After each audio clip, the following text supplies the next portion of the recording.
देखो यहाँ देखो क्वेश्चन नंबर 6 में फिगर 6.37, ये एक फिगर है 6.37, इसमें दोनों ट्रायंगल कॉन्ग्रुएंट दिया हुआ है, ए बी ई और triangle A C D E. A B E और ए सी डी दोनों ट्रायंगल को हम सेपरेट बना रहे हैं, ठीक है, समझने के लिए बस इस तरीके से छोटा सा, फिर हटा देंगे तुरंत। इस तरीके से यहाँ पर है ए, यहाँ पर ई और यहाँ पे बी, यहाँ पर है ए, ये डी और ये सी, ये दोनों ट्रायंगल कॉन्ग्रुएंट हैं, ठीक। अब जब दो ट्रायंगल अगर कॉन्ग्रुएंट है तो उसका कोई भी साइड को हम लोग इक्वल दिखा सकते हैं। कौन सा रीजन से? सीपीसीटी दिखा सकते हैं ना।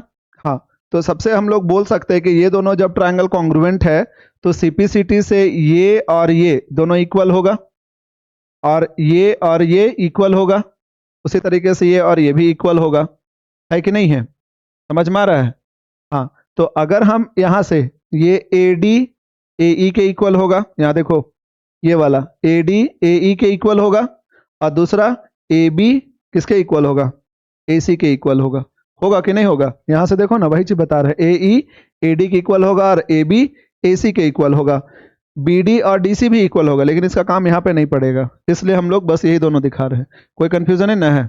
हाँ, तो इसको हम लोग आराम से लिखेंगे पहले यहाँ पर कि since triangle A B E congruent, वो करके उसके बाद इसको लिखते हैं, ऐसे लिखेंगे, since triangle A B E congruent है ट्रायंगल ए सी डी, और जब ये कॉन्ग्रुएंट है तो ये इंप्लाई करता है A D is equal to A E होगा and A B equal to A C होगा, और इसमें भी रीजन में हम लोग by C P C T बोल सकते हैं और यहाँ पर भी by C P C T बोल सकते हैं।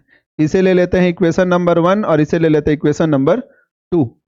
अब हम लोगों को दोनों ट्रायंगल को सिमिलर दिखाना है, ठीक है। अब शुरुआत करते हैं पहले वहां क्वेश्चन से।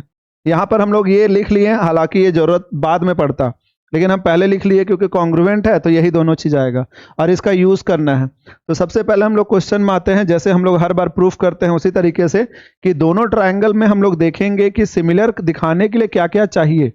तो सिमिलर दिखाने के लिए पहले दो एंगल चाहिए और दोनों एंगल से सिमिलर हो जाएगा, या फिर दो साइड और एक एंगल चाहिए। दो साइड मतलब साइड का रेशियो और एक एंगल चाहिए। यहां पर हम लोगों को सिर्फ एक एंगल कॉमन दिखाई दे रहा है, बाकी दूसरा एंगल नहीं मिल रहा है, इसलिए हम लोग क्या करेंगे, एक एंगल तो यहां पर ये एंगल ए जो है वो कॉमन है, ये मिल गया। अब बाकी दूसरा साइड नहीं आ रहा है, तो दूसरा साइड कैसे आएगा? ये पहला ए डी और दूसरा ए बी, यही आना चाहिए ना, क्योंकि पहला छोटा ट्रायंगल ए डी ई है तो उसका साइड ए डी और बड़ा ट्रायंगल ए बी, तो देखो ना A D by A B होना चाहिए कि नहीं? साइड का रेशियो जब हम लोग निकालते हैं तो उसमें क्या देखते हैं, ऐसे ना, जो सिमिलैरिटी का पहला 2 है और इसका पहला 2, A D by A B, उसके बाद दूसरा ए ई बाई ए सी, ऐसे करते हैं ना। हम तभी बोले थे बी ई, और वो उसका जरूरत नहीं, इसलिए हम उसको नहीं किए हैं। समझ में आ रहा है कि नहीं? तो A D by A B अगर लाना हो, A D by A B अगर लाना हो तो हम लोग को क्या करना पड़ेगा, ए डी से ए बी को डिवाइड करना पड़ेगा कि नहीं?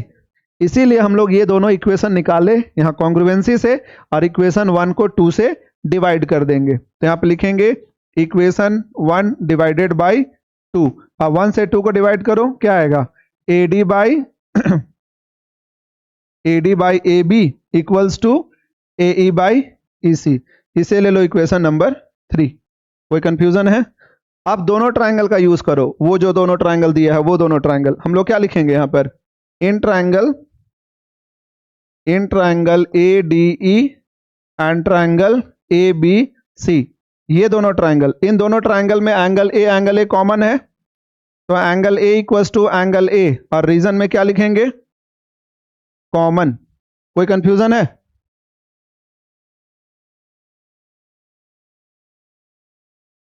राजा साहेब उसको हम सीधा कर दें? हाँ हाँ, शर्माओ, जितना शर्माना है शर्मा लो, अंदर घुस जाओ बेंच के अंदर शर्माते शर्माते। चलो देखो, तो angle A equal to angle A होगा, रीजन कॉमन।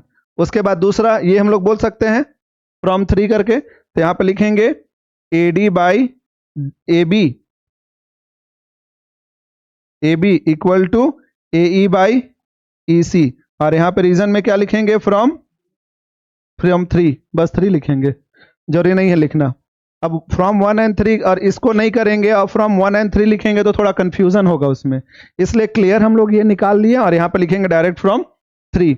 अब बताओ तो ये किससे सिमिलर हो गया, साइड एंगल साइड से, समझ में आया? तो हम लोग लास्ट में क्या लिखेंगे, therefore triangle A D E similar है ट्रायंगल ए बी सी, और रीजन में क्या लिखेंगे, by side angle side similarity. समझ में आया कैसे करना है? क्लियर है सबको? पक्का ना? तो ये चीज को हमेशा ध्यान रखना है कि लाना क्या है और उससे बाकी क्या चीज कैसे मिलेगा ना, वो जरूरी होता है। ठीक है।